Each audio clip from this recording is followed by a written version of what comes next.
Hello, my friends. Jerry Rosa here in the Rosa String Works Workshop. And I think we have a real good shop talk planned for you today. And I'm going to see if I can get the camera to focus. it just doesn't quit. That's all I can tell you. Why did it decide to change focus right as we go live? I have no idea, but it did. Anyway. It's just not easy being me. I do think we've got a good program lined up for you today. Got a lot of topics, varied and sundry things, and I think you'll enjoy it. If there is a possibility that Scott will be here, my brother, with his guitar that he recently built. You saw bits and pieces of it being built on my channel over the past several months. And he may be here this morning in time to show it off and maybe even play you a tune. So that'll be kind of cool if that happens. Looks like we finally got one person there. It says 48 viewers, but it looks like one person in the comments, Lonnie Horowitz. It looks like the first one. And there's Paul Walton from Florida. And now they're starting to scroll up. Christia Thompson from Cloudy, North Carolina, it says. Well, I'm not going to keep reading them, but there's Atlanta. Let me get into the what we've got planned for you today. First, I would also just mention again that once again I selected no mid-roll ads, so there shouldn't be any mid-roll ads while we're doing our live shop talk here today. First thing I thought I'd mention is all the projects that I have on my plate while I'm on my hiatus. Most of you know that I'm on a hiatus from working on instruments for a while because I just got so far behind on all the work here on the farm. And some of it's stuff that I have to do, just maintenance, and some of it's stuff I just want to do. So anyway, I'm going to give you a list of the projects that are on my radar right now, and these are the first things in line. First thing I got to do is I got to fix my Bobcat. So the parts are on order, and they were supposed to be delivered yesterday. And in fact, it said it was out for delivery, and you know how that bar moves across. It was right next to being delivered, and it just wasn't delivered. And as far as I can tell, it didn't get delivered last night. I think it's a sad state of affairs these days. Nobody wants to work, and I think all the delivery companies are experiencing that. I know the mail lady, she is running 5 different routes, and they're getting here on our mail. They're getting here at 8 o'clock at night now. So anyway, that's probably the holdup with the parts. The next project on my list is after I get the Bobcat fixed, is to transport and then saw all that cedar logs that I've got cut up and cleaning up that mess back there too, because when you cut all that down, it just leaves a big mess.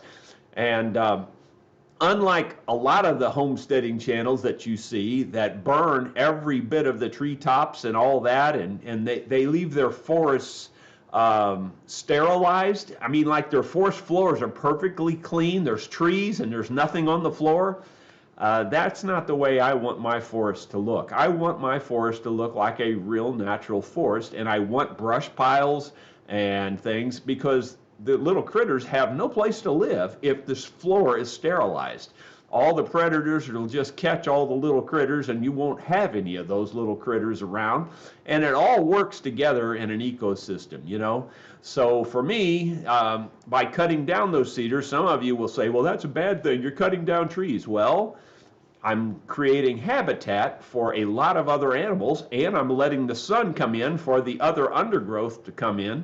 So there's a lot of good done by cutting down a few trees, and especially repair it and either rebuild it or put a different style window in or something. I'm not even sure how I'm going to do it until I tear off the mess that's there.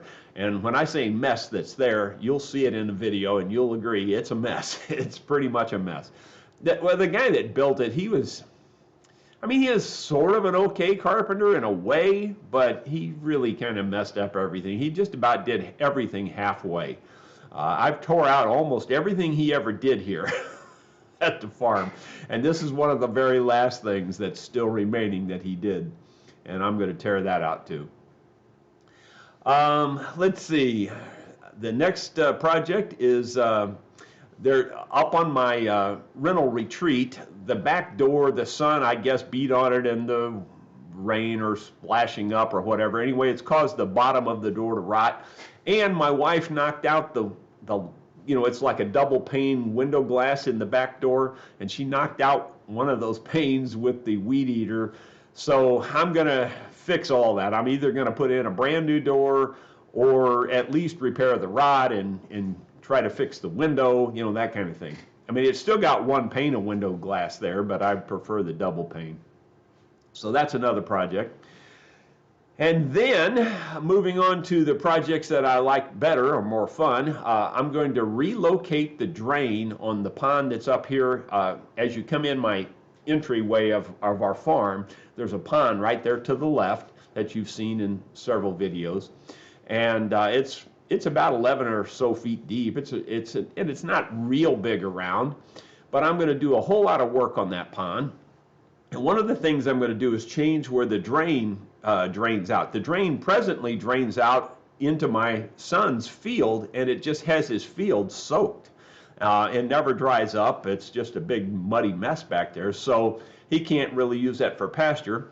Well, I'm going to change it and make the drain go out the other side of the pond, and then it'll drain straight into the creek.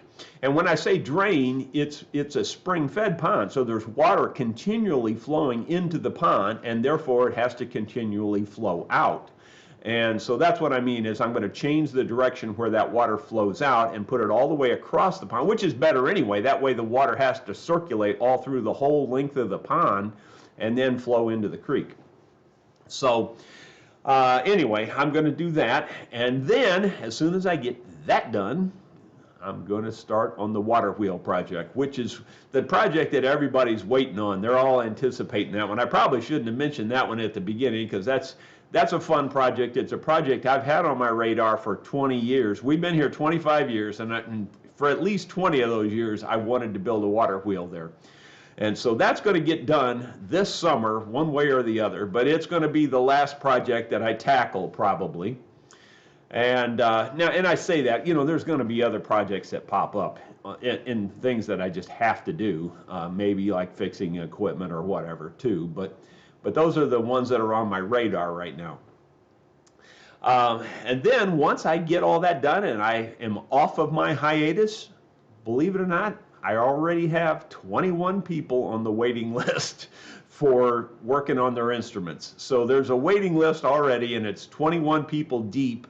And quite honestly, I'm trying to talk people out of going on that waiting list. That's the truth, because it's going to be a long time before I get to them. Especially number 21. He's going to be waiting a long time. All right, so moving on a little bit there. I have I've been telling you I've been upgrading my sawmill, and I told you that I was going to change the sprocket yesterday and make the speed much faster. I'm real happy with the way that turned out, and so let me play you that clip right now. I thought I'd show you, this is the original sprocket that was on there. It's only got 16 teeth. You can see the tag here says 40 teeth. So here's what it turned out like. You can see there 40 teeth. So that put a lot more, angle on the chain, which I was happy about. It only took about 5 more lengths of chain, something like that. It wasn't many more lengths of chain at all. I was very surprised how few lengths of chain I used. But it does move it much faster. In fact, let's try to do a little test here. I can't do a timer at the same time, but I'm just going to count in thousands, and let's see how many thousands it takes to move 1 inch. 1001, 1002, 1003, 1004, 1005, 1006, 1007. So about 6 or 7 seconds to move an inch. That's not too bad. Yeah, I know the commercial ones that you pay, $20,000 for, I'll do that in about 1 or 2 seconds. But I didn't pay $20,000 for this, and I cut the same quality lumber that they cut. So I'm pretty happy with this machine. Yeah, I'm real excited to get out and use that again now that I've made all those improvements. Just to recap some of the improvements, I've shortened the height of it, which is a good thing because it was kind of hot, top heavy, a little tipsy topsy, you know, because of it being so tall. It didn't need to be that tall. When I built it originally, I didn't really know how tall I was going to need it. So I thought I'll go a little extra tall and I can always shorten it later. And so that's what I did. I shortened it by 18 inches in height. So that sturdied the whole thing up. It had a little bit of wiggle waggle to it, and it still got a little wiggle waggle, and that's by design, really. You know, had I realized that the design I chose would do that, I probably would have chose a little different design. But it's still functional, and the wiggle waggle doesn't really hurt anything. It just looks weird. It still saws on the same plane. Anyway, so that was probably the first thing I did. The second thing you just saw there was speed it up by putting a bigger cog on that. And I was afraid that winch wouldn't be powerful enough, but it doesn't seem to have any problem with it at all. It just moves it really, really well. And I like the 2.5 times faster that it's moving now. That's really good. That's going to save a lot of time. What else did I do to it? I relocated the water there, and I put a little platform for the water bucket. I did several other things. I serviced the motor. Let's see, what else? I made all the blade adjustment, the tightening and the tilt of the blade. I completely revamped all that and really improved all that really well. So it's really up in very, very good shape now. I'm very, very happy with it. Anyway, moving on. The next thing here is my son's channel. You know about his homestead horsemanship. He had another live birth with one of his horses last night. The horse's name was Ozark, and it had a new little baby. And I put a link to that video on his channel in the description of this video. I would appreciate it if you'd wait until we're finished here to go look at it, but be sure to do that and go take a look at his live birth there. It's a good video. The other thing I wanted to do as an experiment this morning, you know, this is the default coloring of this camera, just the way it is. A lot of people say it looks too blue. Today I don't notice it looking too blue, other than this carpet maybe looks a little bit off colored, although it doesn't look that bad. Honestly, it looks closer today than it normally looks. But I'm going to start the camera program. I'm not going to do anything else. I'm just going to start the program of the camera and then turn the program off, and you'll see a color change. And I'm kind of curious in the comments whether you prefer it this way or whether you prefer it after I run the program. So let me know that in the comments, but I'm going to start that program here in just a second. I'll tell you when I get it started. Let's see here. Okay, I'm starting the program now. There it is going. And there it made the change. And I'm sure you can see the color difference. I can tell it changed, but I don't know. I can't really tell that much about it. So you let me know, do you prefer it this color or the color that was there first? And let's see, moving on. I just wanted to remind everybody that I do have my plans for my thickness sander now available. The thickness sander that you can see right there. And I'm not just saying this for self-serving purposes. I'm telling you black and white, 100% certainty. That's the most valuable tool I have in my shop. It allows me to make everything down to 1/1000th of an inch. And I mean, I can absolutely control it to 1/1000th of an inch with that thickness sander. So the plans are available to build those. And there's, the options, even if you can't build it yourself, the plans are in such a fashion that I think you could take them to a machine shop and they could build them for you. We have 132 viewers right now. I'm watching them scroll. Their comments are scrolling up this screen. Some people are saying prefer after the program ran. I like the second color I see. Prefer the second. It's more sunny. Okay, all right. Okay, yeah, everybody seems to be saying they like the second one. There's one person that says go back, you know, and most of them are saying better. So I don't know. I just, you know, I'm not doing anything in terms of me changing colors. I just want you to understand there's the default from the camera, just the way it turns on, and then if I run the camera program, it changes it to what you see now. So that's it. And I got in there to the program and tried to see if I could adjust it, and I really didn't see any way to adjust it. And even if I could, I'm colorblind, you know, so like, what good is that going to do? All right, moving on. By the way, so in addition to those plans for that thickness sander, I also have the plans for my dust gates for my dust collection system, and I absolutely stand by those two. Those things are the best thing in terms of dust collection, they're by far the best thing I've ever done to the shop.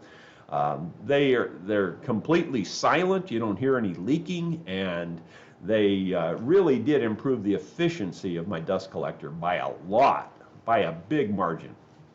So anyway, those are available for sale too, the plans on those, and they're economical. They're only $10 for the set of plans for that, and you can make them out of reasonably inexpensive materials. I heard back from Todd Taylor after recommending his video, and he just really was very appreciative and very thankful, and he said if it ever goes gold, he'll be sure to send me a copy of the gold record, and he will personally put it in the mail, he said. So that was nice of him. If you don't know what I'm talking about, Todd Taylor does have a new video out. Todd Taylor is the world's fastest banjo player, according to the Guinness Book of World Records. His long-standing gig has been with the Oak Ridge Boys, and I've told this in a video earlier, and I'm sure most of you already heard me say this, but he did call me one evening, and he says, you won't believe this, but I'm on the bus with the Oak Ridge Boys heading to a gig, and we're watching your videos. I thought that was pretty cool. Anyway, moving on. Let's see. Now I'm waiting on my brother Scott. He's not here. That was the next thing on the list, was that if he was here by now, I'd have him show off his guitar again and play you a tune.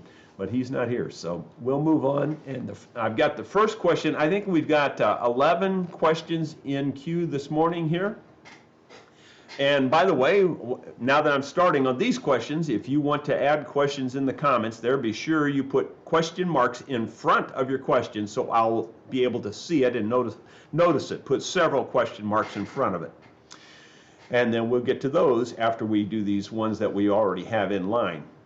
R. Michael Boyer is the first one. He says, I just picked up a Takamine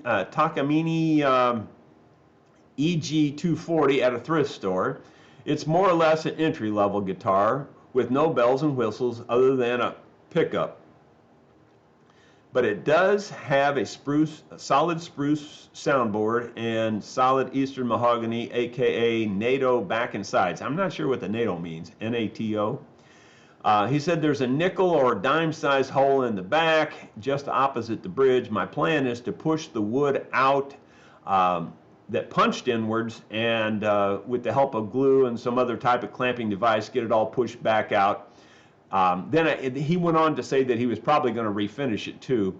I tell you, the refinishing thing, if you can avoid it, that's a good thing. But if it needs it, I guess do it, you know. But that's not that easy to do to make it look good, unless you're used to doing things like that. I would just refinish the spot and call it good enough if it were me. But he asked me if I had any other ideas about fixing that hole. The only other idea I have, I mean, like, if you can push it back out and get it relatively smooth and everything, that's what I would do too. But if that doesn't work out, if that's not going to work, then my best suggestion, and I've done this many times, is you take like a Dremel router or some other really small router, and then, you know, like say the hole is dime sized. Well, you route out a square around there, you know, maybe a quarter size square, if you will.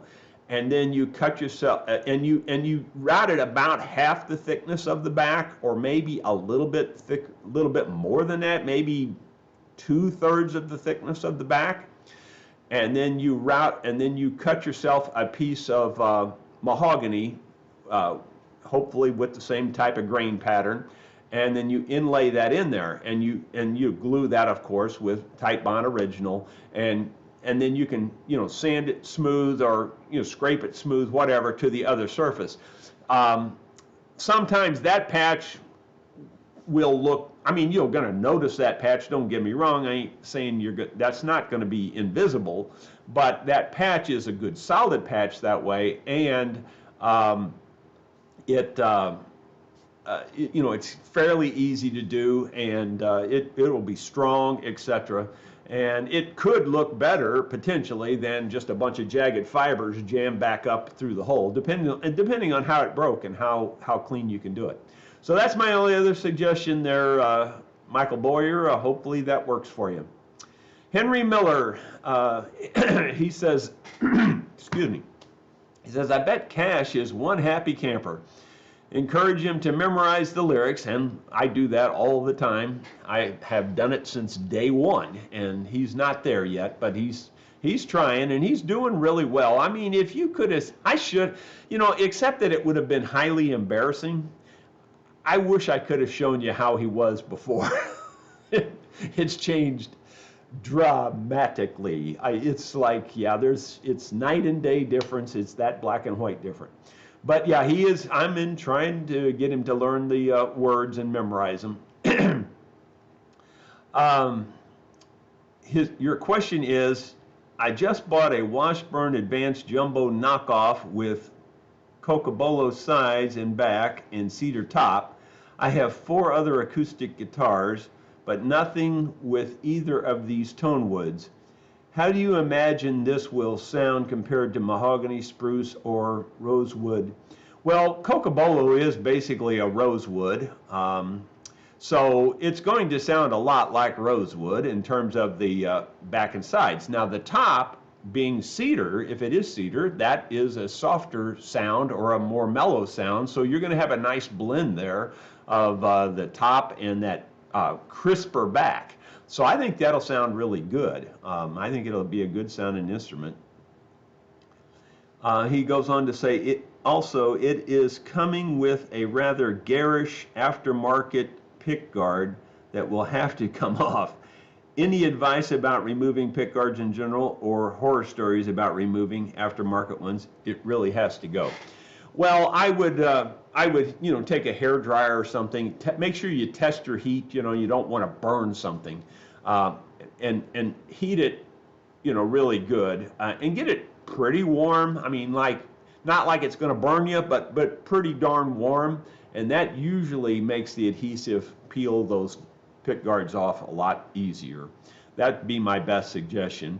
And then if you have to clean up the residue after that, I would recommend regular lighter fluid like Zippo lighter fluid, or paint thinner or mineral spirits. One of those 3 things.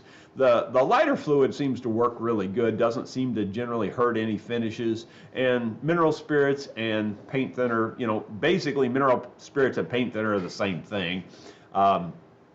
Those typically don't either, but I always test them in a small spot before you just start smearing it on, But anyway, good luck with you on that. I think that's a nice sounding combination of wood. Mike Bennett, do you or your wife tune pianos? Because I showed that my wife was working on our piano. Please keep us updated on your progress. He says, I just went over our upright, but I had a pro tune it. Well, Mike, unbeknownst to me, I didn't know anybody was coming yesterday, but yesterday afternoon there was a piano tuner came and tuned our piano. I had no clue that was happening. She just did that on her own. And he was here, I don't know, a couple hours and put it back together for her, fixed it up. And I don't know if she fixed all the hammers on it or if he got involved fixing some of that or not. I didn't get to talk to her about it on the details of it. But anyway, it's all back together. Sounds pretty good. Looks real good. So I didn't get any video of any of that, and mainly because I got more to video than I can handle as it is.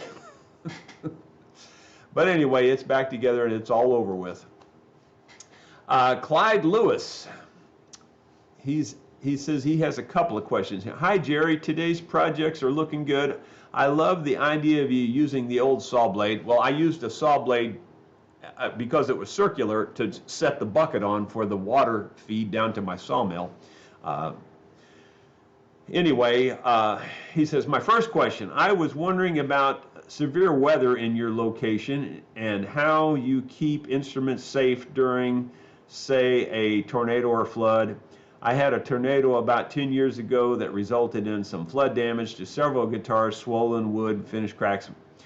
And the truth of the matter is, Clyde, I don't hardly give that a second thought. I figure if a tornado comes, I got bigger problems than worrying about my instruments, quite honestly. But, honestly, I don't really worry about it too much. I just don't. I don't even. One thing about it, and I shouldn't say this because this is one of those things where you better knock on wood when you say this. But this is an old house up here. It's never seemed to have had any of that type of problem. We are in a huge valley, and I would suspect that if a tornado came through here, it would probably come up through this valley or down the ridges or something. And my house is tucked away in a side valley, so that it protects it from the really strong winds for the most part. So I'm not too worried about the house. And then, potentially there could be some flood issues, I guess, because we do have that big valley behind us, and the water does flow under the house. And we had a 7-inch rain one time, and it didn't flood then. So to me, a 7-inch rain in a very short period of time, that's a lot of water. And it was pretty darn full, don't get me wrong, but it didn't flood. So I think we're okay. So I never really give that much of a thought, Clyde. His second question is, can you talk about the different workshops you've had over the years, going from your first workshop to your present? And he was wondering if it had any old photos. Well, oddly enough, I'm on YouTube all the time and you see videos all the time, but oddly enough, I hardly ever take a photo of anything. And I don't think I even have any old photos of my old workshop. If I do, my wife or somebody else took them, and I don't even know if there's any that exist, to be perfectly honest with you. But I've only, of my own, I'm trying to think about this now, if that's true. I really only had, I guess, 3 workshops. When I started building the instruments in the 80s, we were living in St. Louis County, and I had bought an old house there, a fixer-upper, and I had added a 3-car garage onto it. But before I did that, I built my first mandolin, and really there was just a really junky little, really crummy garage that was attached to the house. I tore that whole garage off. But anyway, so I built my first mandolin in that just junky garage, and it was pretty bad, and I didn't have a lot of tools or anything. And then I built a workshop behind it, a 24 by 24 detached garage workshop. It was just a garage kit, and I built that, and that became my new workshop. And then I actually did add on a 3-car garage into that house also. But so I've done a lot of stuff like that, work like that, but my workshops haven't been that impressive. It was just a 2-car garage, really. It's my very first workshop, I guess you'd say.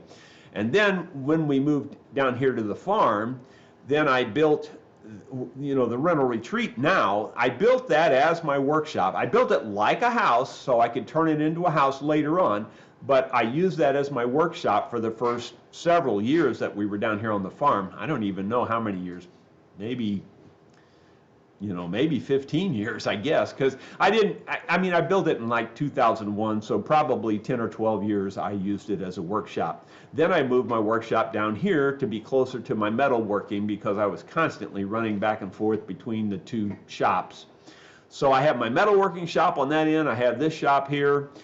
That rental retreat used to be a shop, and quite honestly, the rental retreat was a killer shop. I loved that shop. It was big, spacious, and it was above my recording studio. My recording studio was in the basement, and that worked out really good. But now I just have this shop here, and you've pretty much seen it, and I don't really have a lot of pictures. Now, some of my first videos on YouTube were in that other shop, so you can get a view of that other shop from those early videos. Most of those videos were in that shop. I've been in this shop now, I don't know how many years. Is it 6 or 7 years now, I guess? I really don't know how many years I've been in this shop. Maybe 8 years? Anyway, Clyde, that's all I got on that. I'm sorry. Michael Perini. Jerry would cleaning and lubricating the upright threaded rods on the sawmill reduced the load on the existing motor. I realize it is a double-edged sword because of the dust, etc. He says, P.S. I see other folks use manual cable winch to pull the sawmill through the work rather than having to push it. Yeah, I have thought about making the drive on that something other than manual. The truth of it is the manual part is the least difficult part of it. I mean, pushing the sawmill through is not really very hard. So I don't really know more than I use it. I mean, I don't cut wood every day. I just go in spurts. Like I'll cut a few logs here and there, and I really don't feel like I'm missing too much by not having some way to pull the log through pull the saw through the log. My brother just came in. That's what's distracting me here. He just walked in with his guitar, so we'll have him do something with his guitar here in a minute. But anyway, so, and I even thought about putting an electric winch on it and pulling it through electrically just by pushing a button. But honestly, the feed part is not that big a deal.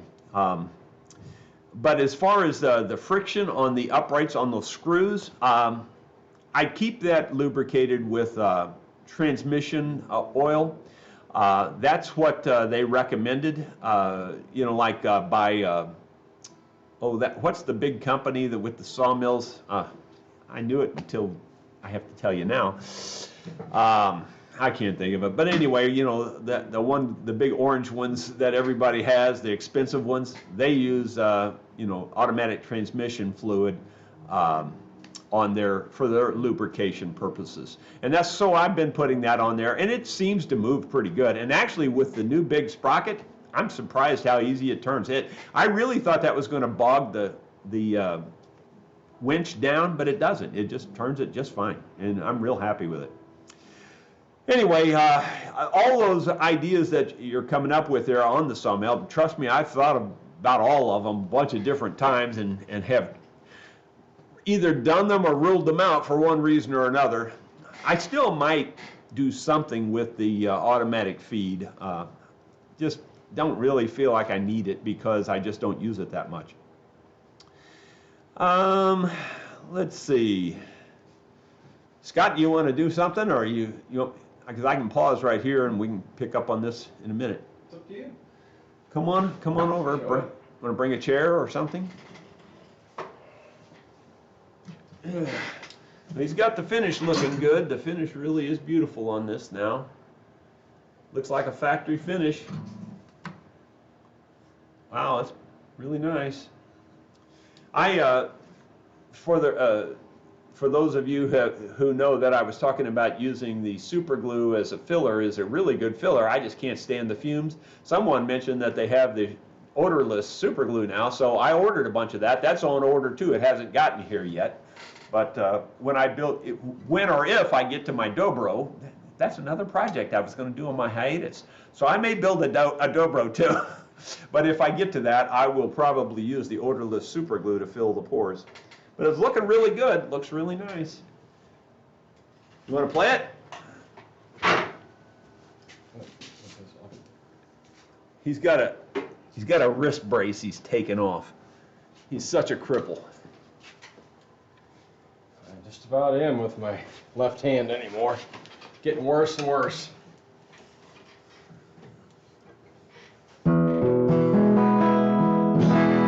Love the sound of it. I lowered the action down on it super low. You have to play it actually kind of gentle or it will buzz on you if you get real aggressive with a pick on it. But I have to have it that low anymore to be able to even play I play my classical with a gut string on it, and I don't even know what to play. I'll try it's a Beatles song, She's a Woman. I'll just try to play the instrumental part of it, just a short little clip.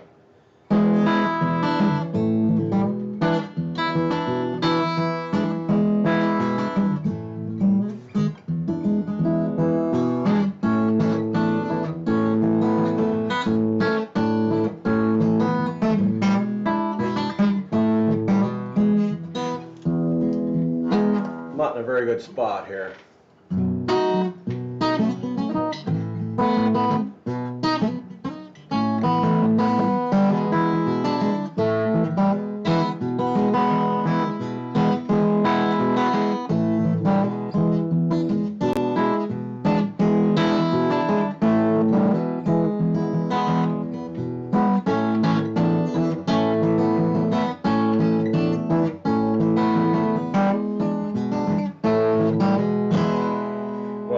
That go. I'm not doing a very good job of it this morning. Sing one? I'm trying to even think of what I could do. I'll do a old Hank Williams song.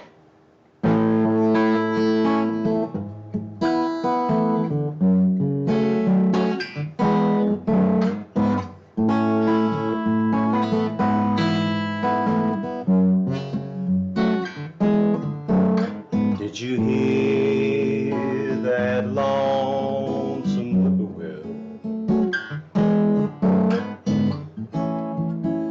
It sounds too blue to cry, fly. The midnight train is winding low. I'm so lonesome I could cry. I've never known a night so long when the time goes dragging by.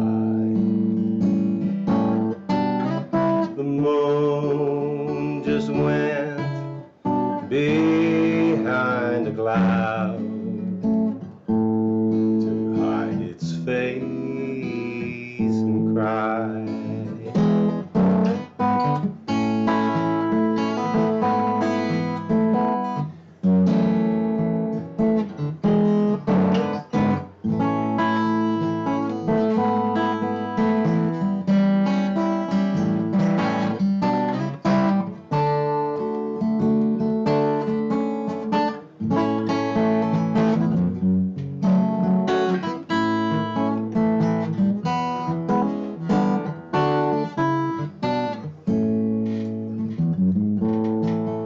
Have you ever heard of robin weed? When the leaves begin to die, that means he's lost the will to live. I'm so lonesome I could cry. The silence of a falling star lights up a purple sky, and as I wonder where you are, I'm so lonesome I could cry. I could cry. Could cry,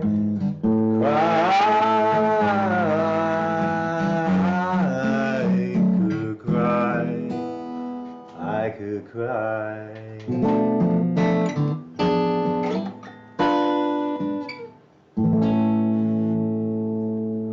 I got. Very good. Very good. You can do another one if you want. Oh, I don't know what I would even do. Didn't you did a couple on your Facebook. Why don't you do one of those? Not a very good chair for me, because I can't bend my wrist. My wrist doesn't bend at all, so I have to hold the guitar way up here.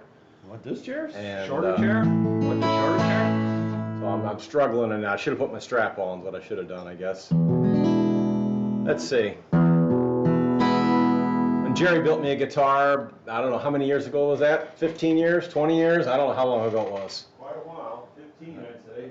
And the first song I played on that was a song for my mom. It was at his bluegrass concert. I think I'll probably play that song again. It's a Ricky Skaggs song called Thanks Again.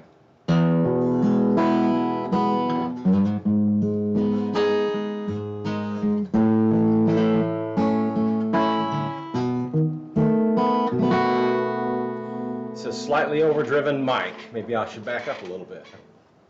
I sent bouquet for Mother's Day, Father's Day, a shirt and a card. Though it came from the heart, it all fell short, saying how special you both are. It wasn't till I was up and grown, married with a couple of kids of my own, doing what mamas and daddies do, that I realized what I must have put you through. So thanks again for the love in the cradle and all the changes that kept me dry. Thanks again for the love at our table and tanning my bottom when I told you a lie, for taking me fishing and flying my kite and tucking me in night after night to my beautiful lifelong friends, Mom and Daddy, thanks again.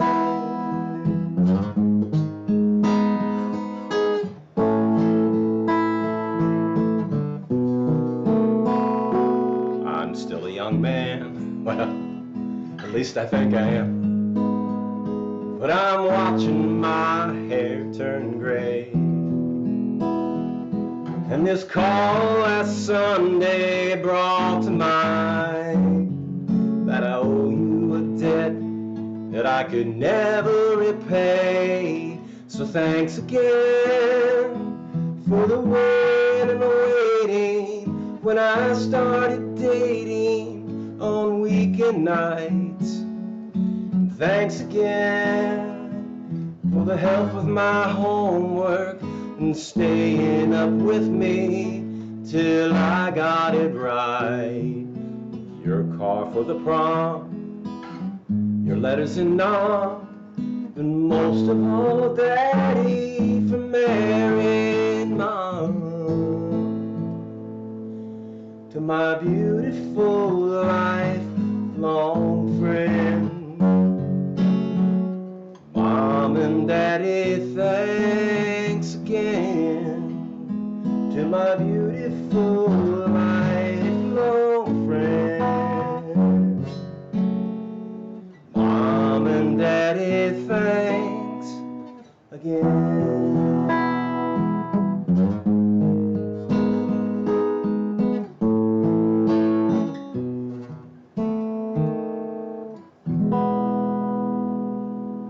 Very Thank you. good.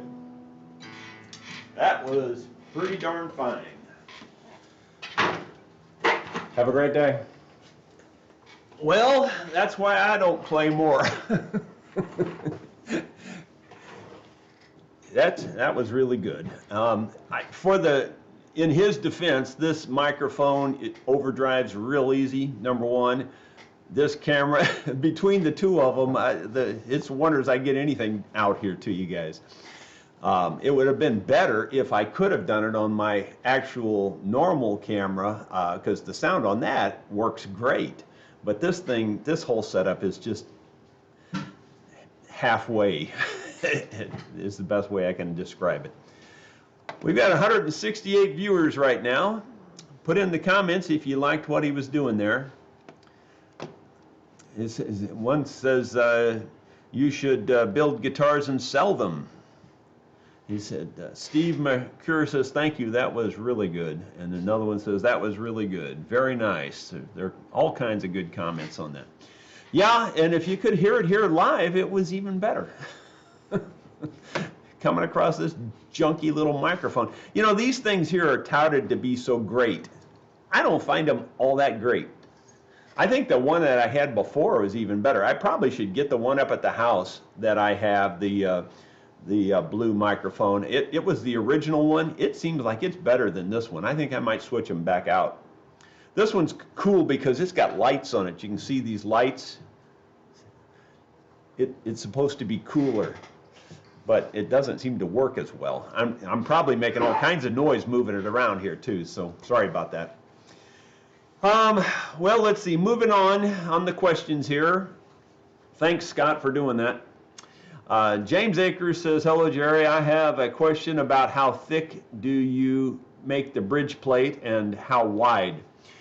Well, James, I don't know that there's any absolute black and white standards on that. I typically make my bridge plates about 100,000th of an inch thick. And in terms of size, I like them big enough to cover the entire bridge area and a little bit more. You know, I like to have them extend out past the bridge, maybe a ½ inch, something like that. That kind of, you know, like if you have them exactly the same, then you've got this issue. You know, it can pull, both of them can pull. Where if you have this one out here a little bit more, it's a sturdier joint, if you will. So I like to make them a little bit bigger. There is no black and white size, but I'd say roughly 100,000ths of an inch thick is probably your key thing, and then roughly a little bigger than the bridge itself. And the most important thing is to make it out of a good piece of quality wood. You know, that's the one thing that I have never understood, is why the big companies, sometimes they don't all do this, and they don't all do it all the time, but sometimes they use really junky wood for the bridge plate, and that's not a good thing at all. It's the most important area of your guitar, and so use the best material you've got.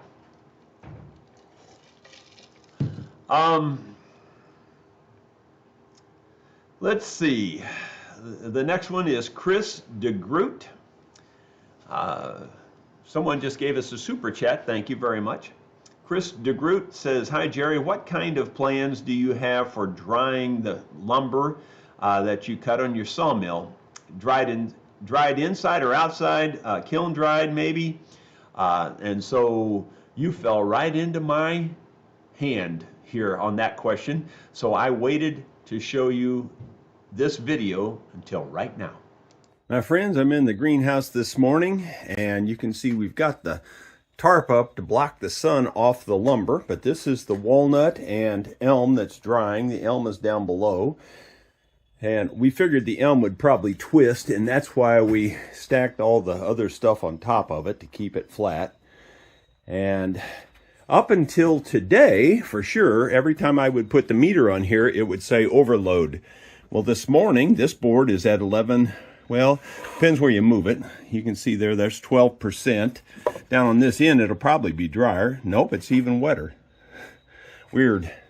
So you can see there, this is still pretty darn wet. 6% is really dry. Here's 10%. That's actually dry enough if it truly is that dry. There's 27%, and it's almost overloading there. It's starting to beep. Let's see if we can get down to anything else. Let's try this elm here on the end. That's looking pretty good, actually. It's cupped, though. I can see it's cupped. This elm is a little bit cupped, unfortunately. There's 10%, 10.5. Up until, seriously, like, this is, okay, see how it says overload? Now that's a thicker piece. That's the way it's been on everything until, like, today. Today's the first day where it hasn't said overload. That one says overload. So it was trying to make a liar out of me there. That one's on the edge of overload. There's 28, 29. So apparently this thing goes to about 30%, and then it's overload above that. But anyway, the wood is drying. I'm kind of surprised. We keep this fan on. I turned the fan off just for this video. But you can see here, that was quite a bit of lumber. Now, that's not nearly all of it. In fact, I would say that's less than half of what we cut when Alex was here. The rest of it's down in the big metal barn. And yes, so the other wood is down in the big metal barn, and it's all stacked and stickered like that is too, to let it dry naturally. This was wood that we were trying to dry a little faster, especially that elm, because I forgot one of my projects that's on my radar is fixing my wife's horse trailer, and I was going to use the elm for the floor in that trailer. And some people will instantly say, well, you can't use elm, that rots real easy. And I think people confuse rot with dead. You see a lot of dead elms out in the woods and you think they're rotted, but they're just as hard as a brickbat. When you touch those old dead elm trees, they're hard and firm, most of them. I mean, I'm not saying they never rot, they do rot, but I'm just saying, generally speaking, when you see those dead elm trees out there, people think of those as being a waste tree, but the wood is really hard. And so if you dry the wood and you take care of it, it's fine. And I don't think this elm's going to be a problem. And if it is a problem, hey, I've got a sawmill. I'll make some more, you know. But I don't think it will be. I think it'll be fine. And I've sawed it inch and 3/4 thick, so it should be a real firm floor for that horse trailer. And then, of course, the boards will be covered by a big, thick, really thick, about a 3/4 inch thick rubber mat on top of that. So it should be fine. Okay, moving on. So that's how we dry the wood. We just let it dry naturally mostly, but we do, you know, when we want to speed it up, we put it in the greenhouse there, and we have that fan blowing on it constantly. Moving forward here, my Lex G is asking, Jerry, I have the back off of my 1958 Gibson LG1. As you may know, the bridge plate is spruce. I have seen spruce on a lot of bridge plates.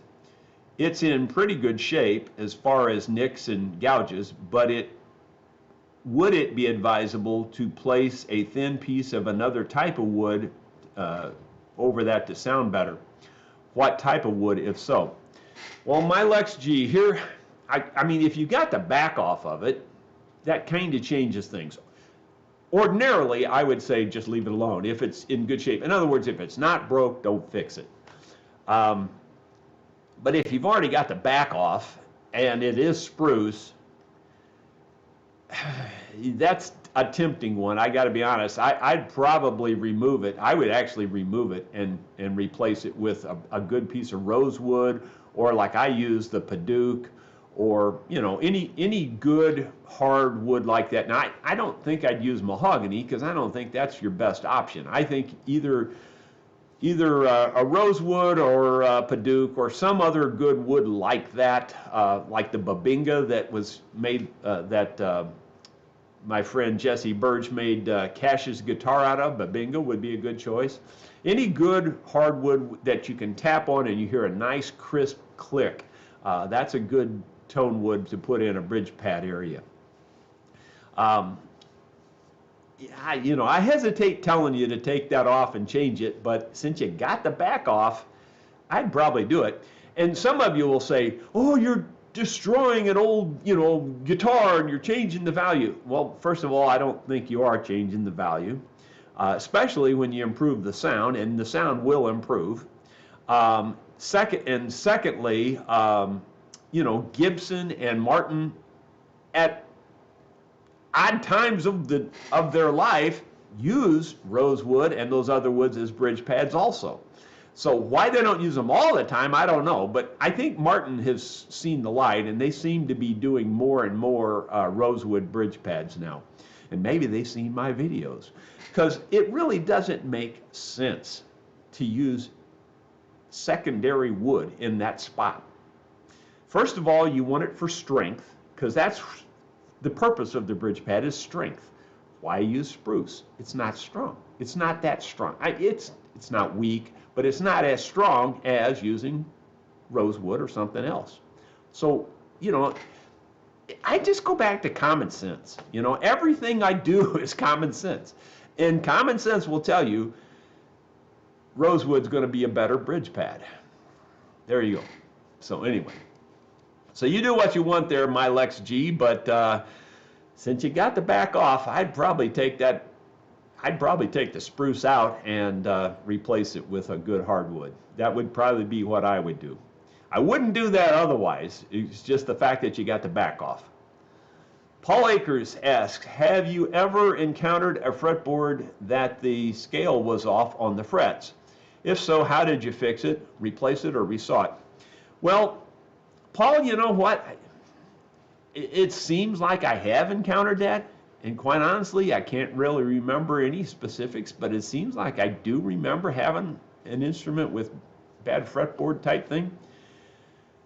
More than likely, Paul, if I had a bad one, I'd probably just replace the whole fretboard, you know, more than likely. I'd just take it off and put a new one on. Fretboards are cheap enough, and it's easy enough to fix it with a new one. So more than likely, I'd just fix it that way. Unless it was some minor problem, just one fret or something, then I'd probably fix it just in place and probably do the resaw thing like you said. But I don't know, Paul. I wish I could remember specifics on that, but I don't really recall anything specifically on it. But it sure does seem like I've had that problem before. Anyway, moving on. Dottie Hillebrand asks, hello, Jerry. While you are hunting mushrooms, do you wear snake boots? The places you show look for mushrooms sure look like snake habitat. Could be around in those areas. She says, God bless. Hope you find many more mushrooms. Well, Dottie, the truth is I'm not really afraid of too many things. I'm really not afraid of snakes. I'm really not afraid of spiders. I mean, if a brown recluse spider was crawling up my arm right there, I'd be going, isn't that something? And then I'd just go like that and knock him off. It does, stuff like that doesn't bother me. And snakes are about the same way.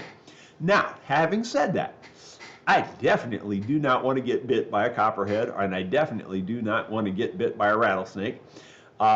So I really am watching the whole time. Not to say that that one couldn't slip up on me there, you know, and that I could make a mistake. But, you know, I've probably spent as much time in the woods as anybody you'll ever know, and I really haven't had any negative encounters with snakes or anything.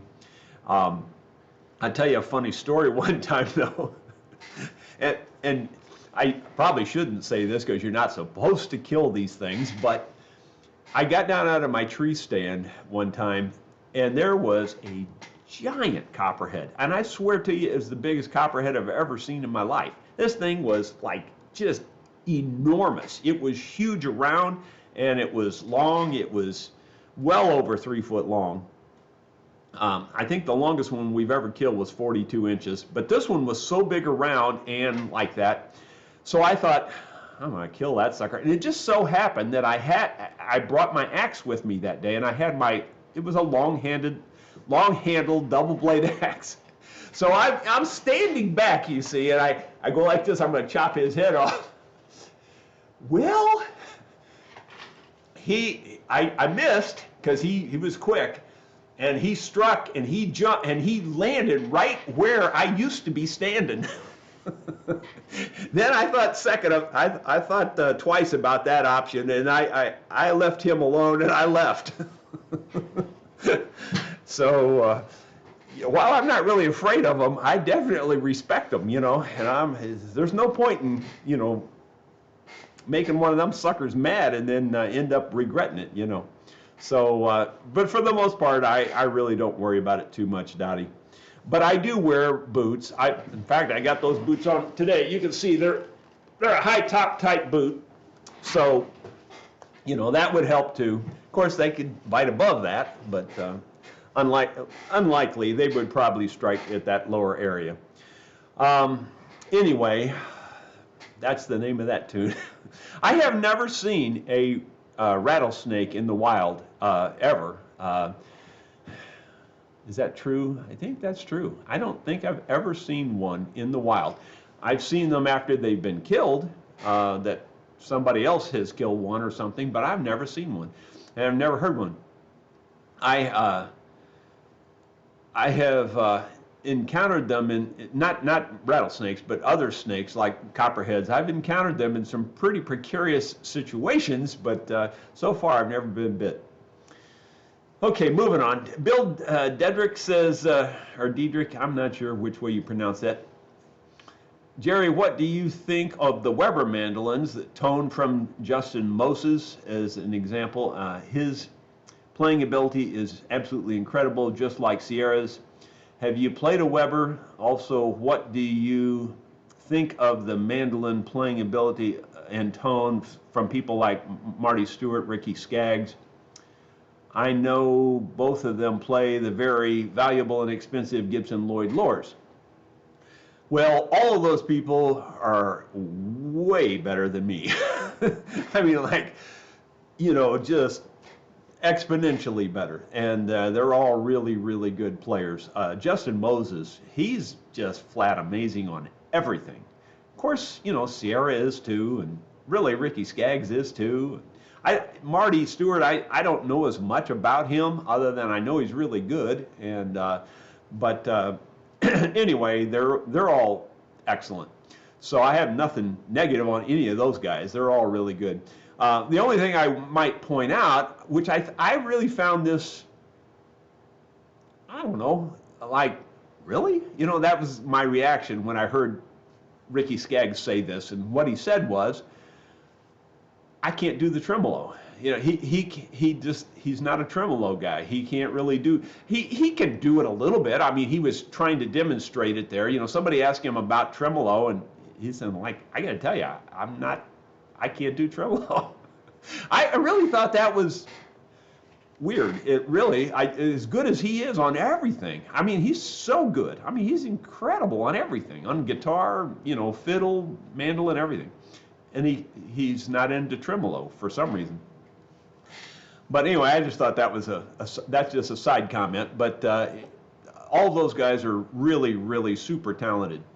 And in terms of the Weber mandolins, I told this story before. I'll first answer your question. Your question is, what do I think about them? I think they're good mandolins, especially the newer ones nowadays. I think they're very good. They're first Weber mandolins that came out years and years ago, I wasn't very impressed with them, I'll be honest with you. In fact, some of them had, I think, a fiberglass finish. I mean, they were just really, I didn't like them much at all. But I have told this story about a Weber mandolin once before. I was at a jam session about 2 hours away from here, toward the Lake of the Ozarks. I think it was the town of Warsaw, Missouri, I think is where it was. And there was this kind of a unique kind of restaurant there.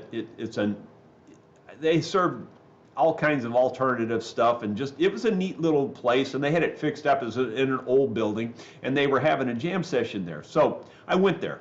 It was the first and only time I was ever there. And this one guy had heard about me, and in fact, the reason I was there was a different person that was in there in that jam invited me up there after I had repaired one of his instruments. Well, anyway, this guy had a Weber mandolin, and he says, I understand you can fix anything on an instrument. I said, well, I don't know. I haven't had anything I have had a problem with yet, but what have you got? And he goes, well, I've got this Weber mandolin, and he says, I really like this mandolin, but he says, I've owned it like, I don't remember how many years he said, but I'm going to say roughly 10 years. He said, I've owned it a lot of years, and he says, I've never been happy with the tone of it. Something's not right, He says, it just doesn't sound quite right. I said, okay, well, let me look at it. Well, I pick it up, instantly, intonation. I mean, instantly. I mean, I hit one chord and I go, oh, I know what's wrong with this. He goes, you do? I go, yeah, your bridge is in the wrong place. So I monkeyed with it there for 5 minutes at the most, retuning and setting and retuning and setting and all that. And I handed it back to him, and it sounded so much better. And I'm not making this up. You probably think I'm saying this for dramatic effect, but I swear to you, he starts crying and tears start going down his cheeks. He seriously was that affected by it. And I didn't even charge him, of course. I just fixed it and handed it back to him. And he was so thankful. And it was a Weber mandolin, and it really did sound good. It was a good sounding mandolin. All right, that's about it on the pre-prepared questions. Let's see if we can get through some of the other ones. We're already out of time. It's funny how time flies here when you're having fun. And for some reason, the scroll today is acting weird again. Let me find where we started here. I think this is where we started. Yep. All right, I'll scroll down. Michael Berkmeyer, how to install the in pin. And on a guitar or mandolin or violin, I guess it's pretty much all the same. He doesn't really state there, but it really depends on what you're talking about. If you're talking about a wooden in pin, well then I typically just use the peg reamer.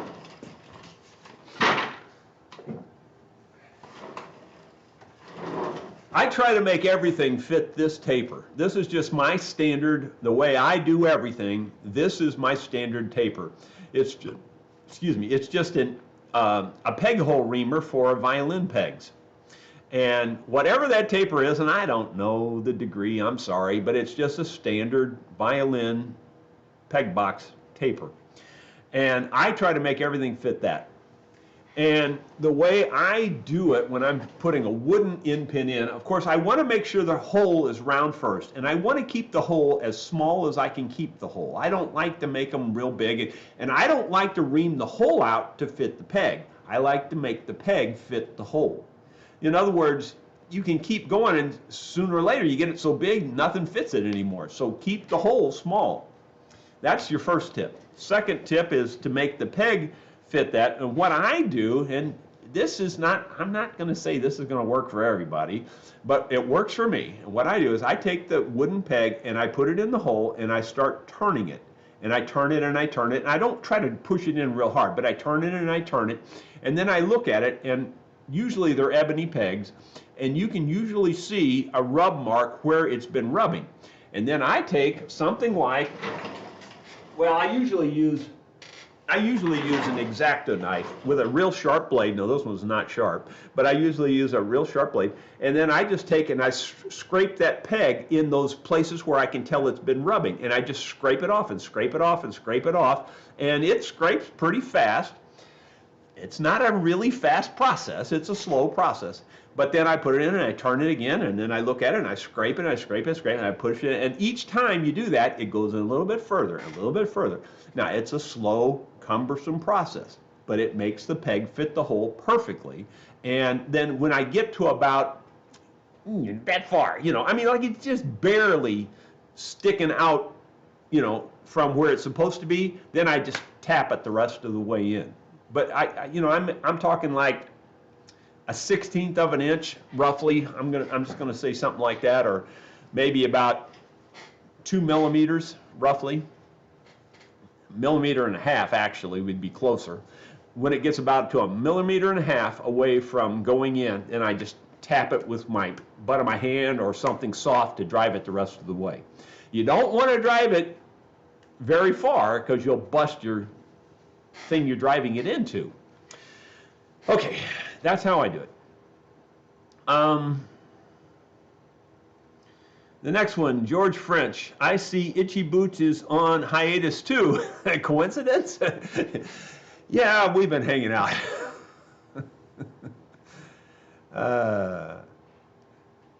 It is kind of funny though that we're both on hiatus at the same time.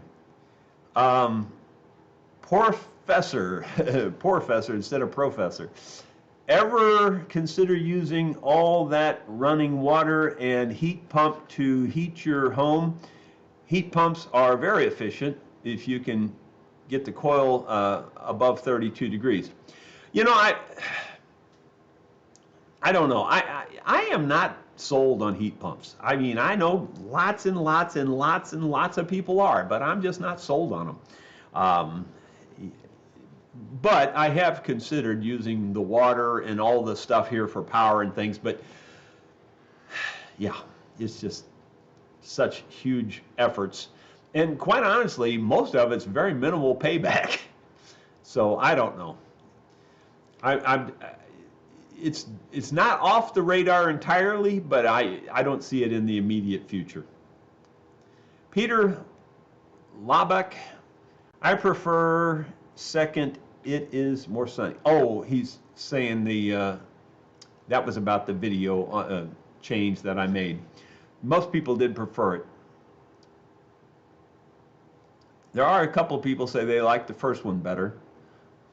He says, Scott Roberts says it looks more natural. I see that. Moving down here, trying to find the next question. Peter Labeck says, I can see the oak like oak and the other woods look more natural. I don't know what that means. So I'll move on. Gary Young. While putting your angle on the back side of a saddle, do you continue through entire thickness, 1/8 inch, and do you run that angle the full width? Yes. Yes, the angle is all the way. I don't want a break in that angle. I know that, you know, from the factory they make them humped, or they'll even, I've even seen them pyramid, or you know, roof shaped, if you will. I've seen them that way, but I want my angle from the back to the front in one continuous angle, just like on the nut. There's no difference. They should be exactly the same. That way you don't have to worry about a buzz, because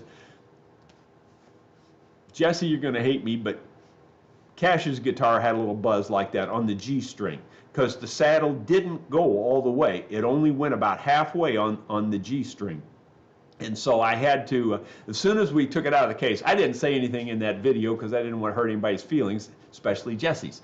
And but it did, as soon as we took it out and hit the first chord, I could hear that G string buzzing. And actually a couple of commenters pointed that out as well.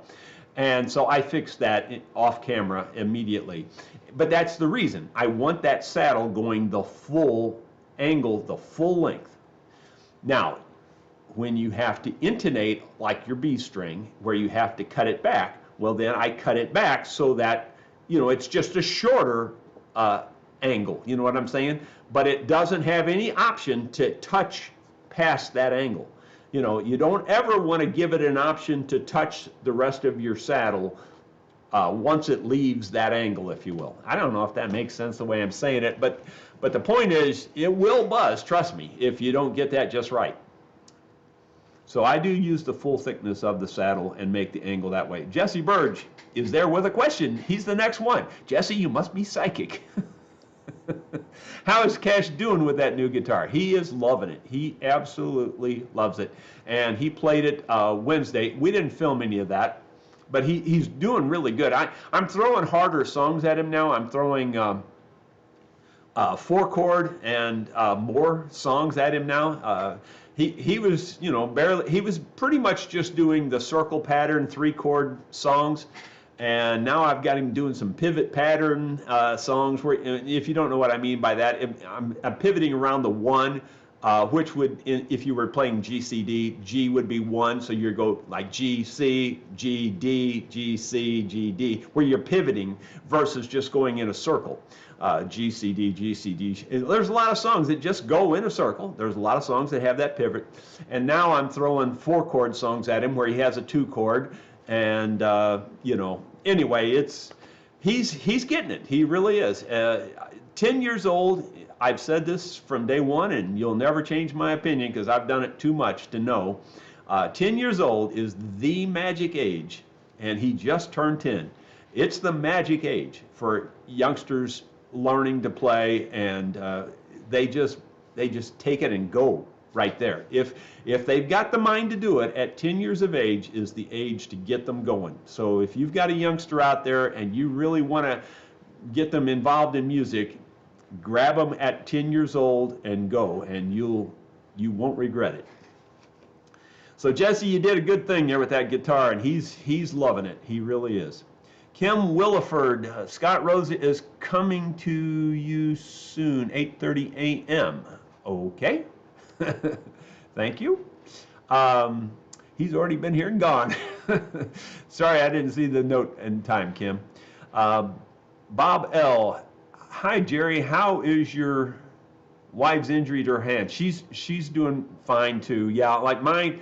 We got injured about a week apart there, and hers is a little bit further along than mine is, and they were probably fairly comparable injuries. Hers was pretty deep on the bandsaw, and mine was pretty deep with an angle grinder.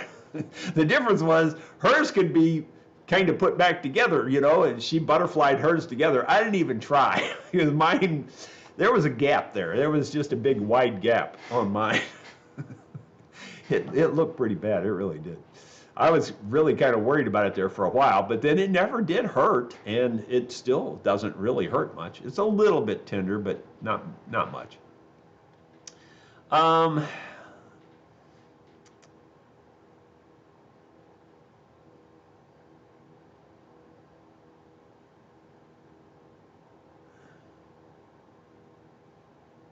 Huh. Moving on here. I'm reading a comment or two there that I'm not quite sure what they're getting at. Steve Mercure says, good morning, sir. Just purchased a Yamaha guitar and like it, save one problem. The fretboard has a bump about the size of a fingernail. Can I sand it out? Start with 1200. Now, well, I'm a little confused on that. If you're saying is it the fretboard or you're talking the frets? If it's the frets, you're going to need a file to level them. But if it's the fretboard, yeah, sanding is fine. I would, if it's a decent size hump, I'd probably scrape it with a single edge razor blade myself because it'll be much faster, and then sand it. You know, so yeah, either of those options. And then you might want to top it off with some good boiled linseed oil or the Be Good oil that I use. Either one will be fine. And then be sure to wipe it dry after you put the oil on. Let's see. I just noticed a comment here is really nice. William Smith says, hello, Jerry, love the channel. It's helped me out with my own projects. I'm from upstate New York. Well, glad to hear it, William. Moving on, looking for more questions here.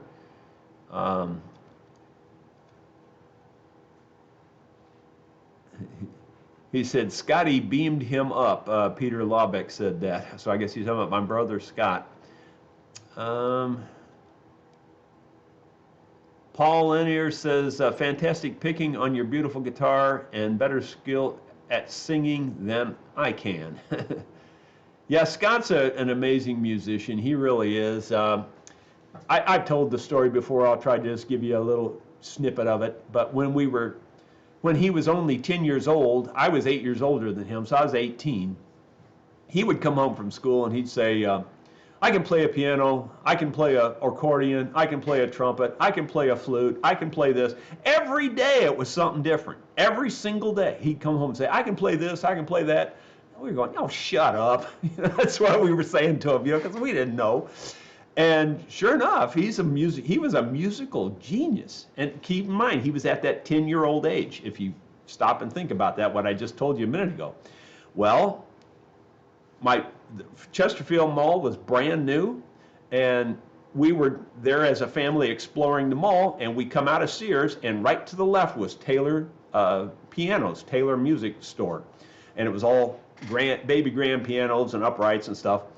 Well, we come in like a bunch of country bumpkins, and this lady meets us at the door, like trying to block us. If it kind of looked that way, And anyway, my mom and dad tried to explain in their country drawl, that he says he can play a piano, but he's never had any lessons. We just want to see if he can play one. So she weeds us through the really nice pianos, and we get back to an upright.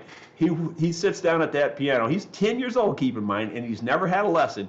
He whips up on that piano just like Jerry Lee Lewis, and I am not exaggerating. He was all over that piano, man. He was playing boogie woogie. It wasn't chopsticks, and we just sat there with our mouths hanging open because we had never heard him play anything. But he kept saying he could play all these things, and come to find out, he could play everything he said he could play. I mean, he can play an accordion. He can play anything. It's just amazing. It's truly amazing. It really is. And he's so much better musician than me. Yeah, it's not even funny. But that's also why I can't stand to have him in my band, because he's so dang picky. He's got like perfect pitch, and he'll go, your E string's out, you're a little flat. Just constantly something, with him. So anyway, moving on. World Sci. I know you are a wood. World Sci is the username. I know you are a wood guru, but what are your thoughts on carbon fiber guitars? I have an Emerald X30 Jumbo made in Donegal, Ireland. It has a rich, amazing tone.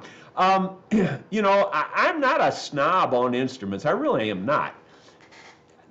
I am and I am not. I'm a snob on certain things. I'm not into novelty instruments. I'm not into, experimenting, trying all these weird things. I'm not into that at all. But if you make a guitar out of plastic and it sounds really, really good, I'm fine with that. If you make a guitar out of carbon fiber and it sounds really, really good, I'm completely fine with that.